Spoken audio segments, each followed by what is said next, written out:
Hello there everybody and welcome back to Movie Squirm. Today I'm going to be reviewing the 2024 movie No Way Up, and this is directed by Claudio Farr and stars Sophie McIntosh and Colm Meaney. When a plane crashes into the bottom of the ocean, a bunch of passengers find themselves trapped in an air pocket on the plane with deadly sharks circling and ready to pounce. Now we get shark movies all the time, don't we? Whether they're good or bad, mostly bad. People just seem to gravitate towards this genre, and I guarantee No Way Up will not be the last shark movie of 2024. But going by the trailer, I was a little bit more intrigued with this one and ready to give it a bit more of a chance because it was combining my two biggest fears of the ocean and flying and merging them together. So I was quite ready for this.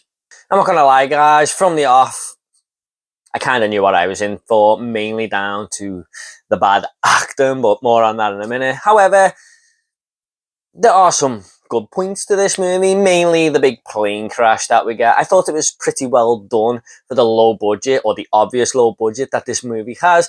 It's visually a little bit of an eyesore with the green screen stuff, but I still enjoyed this sequence and thought it was, pretty terrifying for the passengers on the plane and stuff, and it was definitely the best part of the film.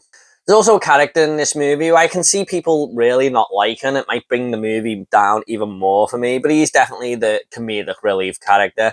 And I've got a weird sense of humour, guys, and I'm not going to lie, I was chucking along to some of the comedic one-liners that he was bringing. I thought he was quite funny. And despite all the problems I'm about to say, I do think this movie is watchable. I don't think it's truly horrible. I wasn't hating every second of it, but it just has a lot more negatives than positives. First off, the cast is just not great here. The acting ability, it's pretty poor. I mean, the line delivery and stuff, it just didn't feel right. It just wasn't connecting. There was no chemistry between any of these characters whatsoever. And when the plane crashes, I think a lot of the side characters were doing a better job of being terrified in this movie compared to the actual main actors after the crash, who were stuck in this little air pocket, and there's 7 survivors or something, but none of them seem to be that terrified. No one's really panicking or anything. A lot of people just seem a little bit calm about the situation. They're stuck at the bottom of the ocean, man, after a huge plane crash. I don't know about you lot, but I'd be freaking the fuck out. There's also a really annoying kid in here, which can really bring a movie down for me. I thought that was a thing of the past because I see a lot of great child actors these days, but not so much with this movie. And it doesn't feel like there's a whole lot of interesting things about why these characters want to get out of this situation or any backstory to them. They're just like, oh yeah, when I get out of here, or if I get out of here, I'm going to finish law school. And the other one's like, yeah, I'm going to marry my partner if I get out of here. And I'm just like, oh, okay, cool. And most of the dialogue in this movie is just filler, nothing more. I mean, it doesn't contribute to the story. It doesn't add anything to what's going to happen later on in the film, so it's not the greatest of writing or anything like that. It's just things like an old couple and how they met each other, or a kid getting a pack of chocolate biscuits that are animal shaped and which order she likes to eat these chocolate biscuits in. She'll have the cats first and then the dogs, and it's just like, what are we doing here? Now, one of the main characters in this movie, the main protagonist, played by Sophie McIntosh, her father is either the mayor or he's running for mayor, and there is no point in that story whatsoever apart from an excuse to have Colm Meaney's character on here, who is this bodyguard for her. I mean, that story is never expanded upon. It's just a little tiny exposition dump that it doesn't need to be there, and it mainly just has characters going, oh, aren't you so-and-so's daughter? Now, I haven't seen any of these cast members in anything before, apart from Colm Meaney, and I do like him in some of the things I've seen him in, but he just didn't suit being this badass bodyguard here at all. He was totally miscast. I just wasn't buying it. There's a moment in the airport at the start of the movie where he is telling this character about all these people who are behind them and what their jobs are and how they're not dangerous without even looking at them. And I was like, oh my God, here we go. And then this old woman with a dog comes from absolutely nowhere. And there was no way that Colm Meaney could have seen this character. And he goes, this old lady walking up behind us, I mean, she might be kind of dangerous with the dog. And I'm just like, oh my God, this is so cringe. And when we finally get to this deadly situation in the air pocket at the bottom of the ocean, with about 6 characters there. It just didn't really feel like we were in a plane that had crashed. It just felt like a very cheap movie set.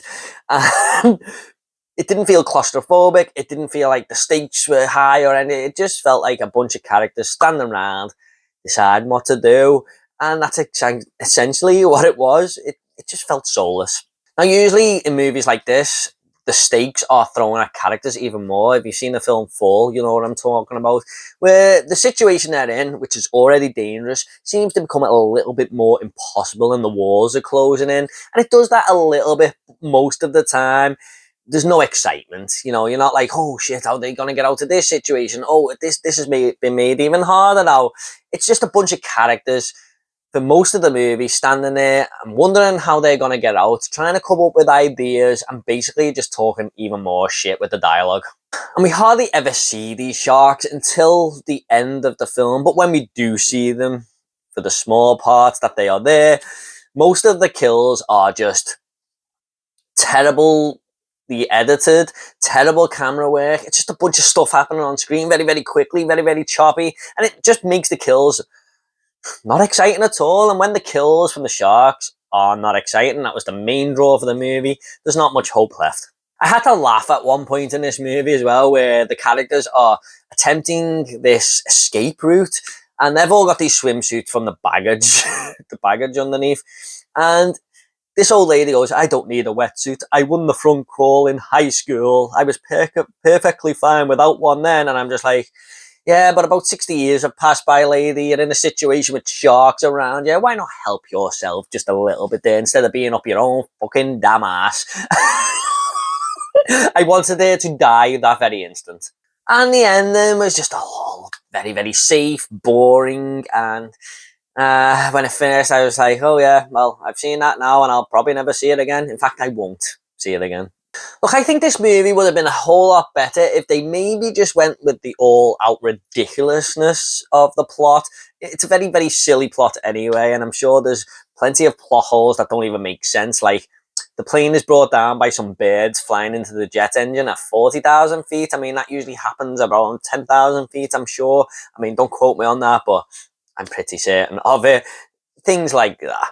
So if they went with a more laughable and comedic approach and, you know, a bit more fun to have, I think I might have liked this movie a little bit more, but it was just laughable in the opposite way.